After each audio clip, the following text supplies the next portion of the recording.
In 1765, a mob in Boston tore a man's house apart, board by board, until nothing remained but the foundation. Roof tiles smashed in the street, furniture thrown from windows, wine casks cracked open and drained onto the cobblestones. You were taught this was about tea. It wasn't. What actually lit the fuse of the American Revolution has almost nothing to do with the story you learned in school. Picture Boston Harbor on a gray December afternoon. Gulls circling over masts. The smell of salt and tar and wood smoke drifting from chimneys, packed tight along narrow streets. Somewhere below deck on 3 ships lies a cargo that will become the most famous tea in history. But the real story didn't start here, and it didn't start with tea at all. For 2 centuries, we've told this story as a simple morality play. Cruel king, brave colonists, attacks too far. It's a clean story. It fits in a textbook paragraph. It photographs well on a classroom poster. It is also, according to the historians who have spent their careers buried in the archives, dangerously incomplete. The truth is messier, stranger, and far more human. It involves land speculation, smuggling empires, a religious awakening that swept through backwoods churches decades before anyone spoke of independence, and a colonial elite far more anxious about their own people than about London. It involves men who spoke the language of liberty in public and calculated their private debts in the same breath. Stand here long enough, and the revolution you thought you knew will start to look like something else entirely. Not a single flame lit by a single spark, but a slow accumulation of pressure, decades in the making, that finally found a fuse. Rewind 40 years before Lexington and Concord. The 13 colonies are not a nation waiting to be born. They are 13 separate, often quarrelsome outposts of the British Empire, each with its own government, its own currency, its own militia, its own rivalries. A merchant in Charleston has more in common with a planter in Barbados than with a fisherman in Massachusetts. A farmer in the Pennsylvania backcountry has never met, and likely never will meet, a single soul from Georgia. For most of this era, the relationship between Britain and its colonies runs on something historians call salutary neglect. London writes the rules. The colonies mostly ignore them. Smuggling is not a crime in most port towns. It is the economy. Molasses moves from the French Caribbean into Boston distilleries without a customs officer blinking, because half of those officers are paid off, and the other half know better than to ask questions. Walk the docks of any northern port in the 1750s, and you will see this arrangement in plain sight. Warehouses stacked with goods that never appear on any official ledger. Officials who take a modest bribe and look the other way, because the alternative is a knife in a dark alley, or simply losing their post to someone more agreeable. This is not corruption at the edges of the system. This is the system. This matters because it means the average colonist in 1750 does not think of himself as oppressed. He thinks of himself as remarkably free, freer in practice than almost anyone in Europe, taxed lightly, governed loosely, and largely left alone to run his own affairs through elected assemblies that answer to almost no one. That freedom, comfortable and unexamined, is about to collide head-on with an empire that just went bankrupt fighting a war. The war is the 7 Years' War, known in America as the French and Indian War. It rages across frontier forts and frozen rivers, drawing in colonial militias alongside British regulars, and by the time it ends in 1763, Britain has won an empire, stretching from Canada to Florida to India. Victory, though, comes at a staggering price. The national debt roughly doubles. Parliament looks across the ocean at colonies that paid almost nothing toward their own defense, colonies that in some cases traded openly with the enemy during the fighting, and asks a simple question. Why shouldn't they help cover the bill? This is the part most textbooks get right, and then flatten into something too simple. It wasn't just about money. It was about control. British officials had just spent years watching colonial assemblies slow-walk funding requests. Colonial merchants trade with the enemy through neutral Caribbean islands, even as British soldiers died a few hundred miles away, and colonial militias prove unreliable and poorly disciplined in the field. From London's perspective, the war didn't just cost money. It exposed just how loosely the empire actually held together. The war convinced London that the colonies needed tighter management, not just tighter taxes. A standing army would remain in North America to defend the new territory. Someone would need to pay for it. And for the first time, Parliament began seriously discussing a colonial policy built around direct revenue, rather than the old, comfortable arrangement of trade regulation and benign neglect. So when the Stamp Act arrives in 1765, taxing legal documents, newspapers, even playing cards, it isn't simply a tax grab. It's an attempt to finally make the empire behave like an empire, with a functioning bureaucracy and enforced law, instead of a loose federation held together by habit. And that is precisely why it terrifies people who had spent generations governing themselves with almost no interference at all. It isn't the size of the tax that enraged Boston.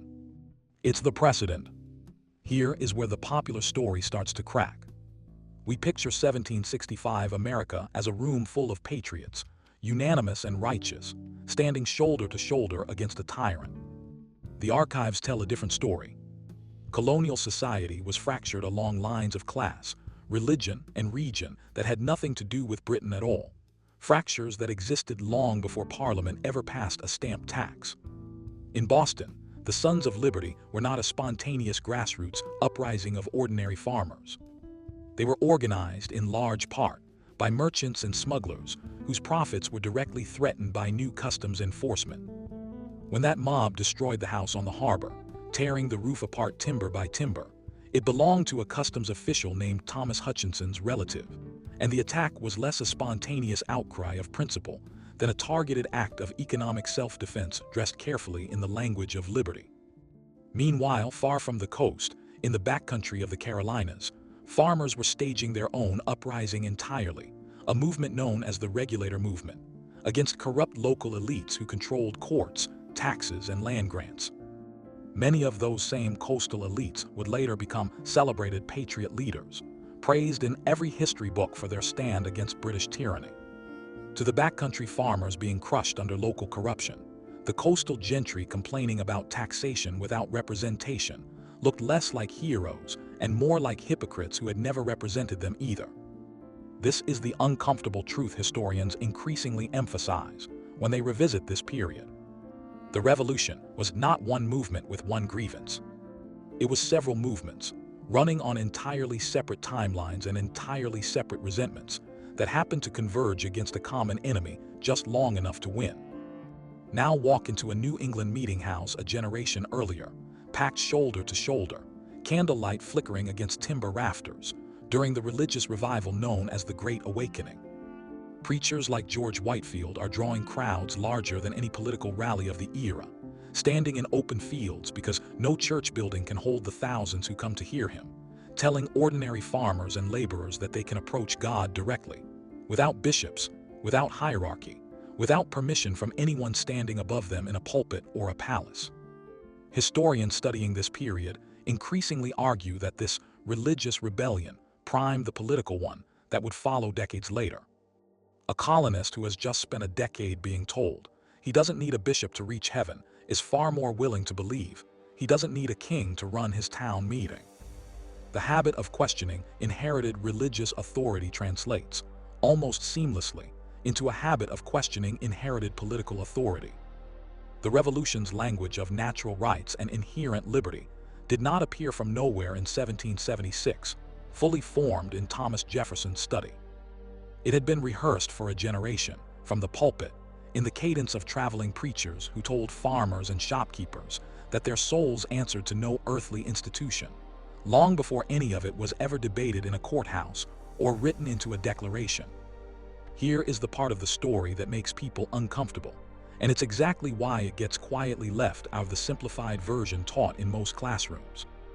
Many of the men who would become the revolution's most celebrated leaders had deeply personal, deeply financial reasons to want the British government gone, reasons that had nothing to do with abstract liberty at all.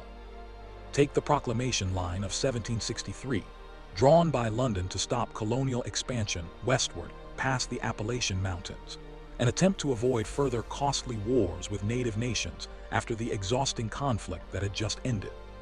To an ordinary settler, this was an inconvenience, a line on a map far from home, to land speculators, some of whom sat on the very committees that would later draft declarations of independence. This was catastrophic. Fortunes had already been staked, quietly and heavily, on Western land claims that the Crown had just declared illegal overnight. Add to this a colonial elite drowning in debt to British creditors and merchant houses across the Atlantic, debt that would simply vanish, along with any obligation to repay it, if the political relationship with Britain vanished too, and you begin to see a revolution that was not only a fight for abstract liberty, but also, for some of its architects, a remarkably convenient way to erase a balance sheet that had been bleeding red for years. None of this erases the genuine idealism at the heart of the founding documents, the real belief in self-governance that animated so many ordinary participants. But historians who specialize in this era insist that idealism and self-interest were never separate threads pulling in different directions. They were woven into the same rope, tangled together so tightly that pulling on either one moves the whole. There is another population whose experience the simplified story almost entirely erases, and it deserves its own moment here rather than a passing mention. Roughly 1 in 5 people living in the colonies at the time of the Revolution was enslaved. They heard the language of liberty echoing through every tavern and pamphlet, and for many, it landed with a bitter irony that white colonial leaders rarely acknowledged in public.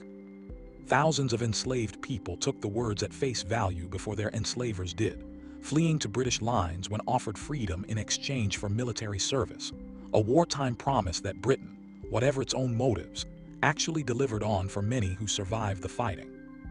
Meanwhile, colonial leaders writing about unalienable rights and the tyranny of arbitrary power continued to hold hundreds of human beings in bondage on their own plantations, a contradiction so glaring that even some of their contemporaries pointed it out at the time.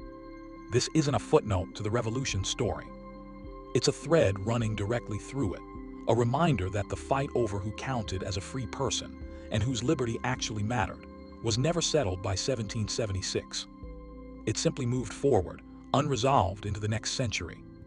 By the early 1770s, colonial leaders weren't marching in lockstep toward independence, whatever the later mythology suggests.